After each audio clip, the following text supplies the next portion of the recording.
That really wouldn't surprise me.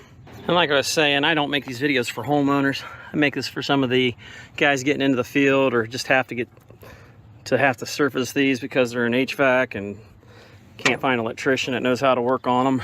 We're tapping in after the pressure regulator there. You can see the solenoid, gas solenoid is right there. If we, you can also go below that, and I'm pretty sure that is my incoming pressure. Now you get too high and it won't open. What we've got here is we have a medium pressure gas line, and with the, looks like about 1 inch they've got running over here, we should have plenty of capacity, and it should be able to keep right up. Let's see if we get that gas through the solenoid when we crank it over. We are at 0-ish. Let's go manual and see what happens. 7.5 inches is pretty good. Should be firing. Should be firing. Got spark, got rotation. Is our spark plugs bad? Let's take a look at them and see what we got there. Maybe we have bad compression. That could be a possibility too. My favorite spark plug tool for these things is this old-fashioned generic piece of turd here that used to come with the kits. It makes it the easiest. It just gets in tight spots and you can get it right out of there.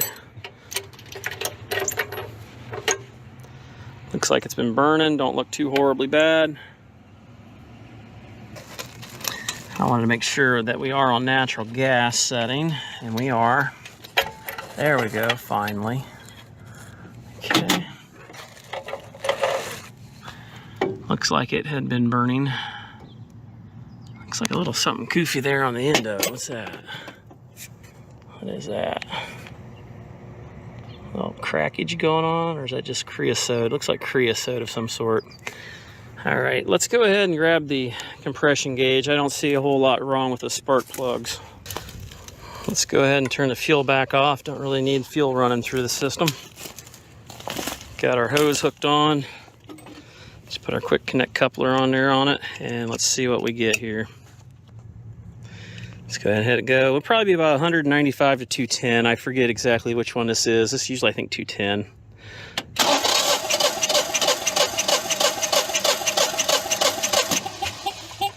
All right, looks like we got 195, almost 200. I can do it one more time. Yep, 195, almost 200. So we want to make sure that we're close to the same on the front as we are on the back. I'm not pulling out a book to double check all this crap. This is the way, you know, most people diagnose it. The factory expects you to get your book out and check every little thing. Oh, I don't have spark. I got to go here. Let's check this. Just do this test. Let's write this test down. It's just not the way people freaking diagnose things. So anyhow, they expect you to do that too in the middle of a rainstorm or snowstorm or whatever. And it's just not practical. You can't get somebody trained on this in 2 days, 3 days. It's just not going to happen. You better hope you have some background in engines. Otherwise, you're going to have an issue. And I really have never been big into engines. To me, they're kind of boring. I was more into electronic stuff. And, you know, luckily this is just a simple, combustion engine, not much to it. We've got it there in the back. Let's go ahead and try it again.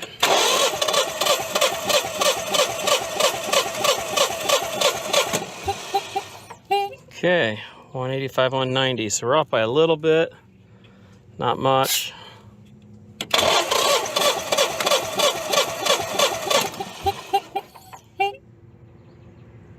About 5 pounds, 10 pounds. I gotta do the math to see what that's 10% or not, but what they would want you to do then is to adjust your valves. Like I said, if we put our fingers in there, the intake stroke of the engine will suck the fuel in even stronger, and it'll start right up. And then it's gonna run every time after that. But that's why I wanted to go through these tests first to make sure we're getting fuel through. The solenoid is getting fuel.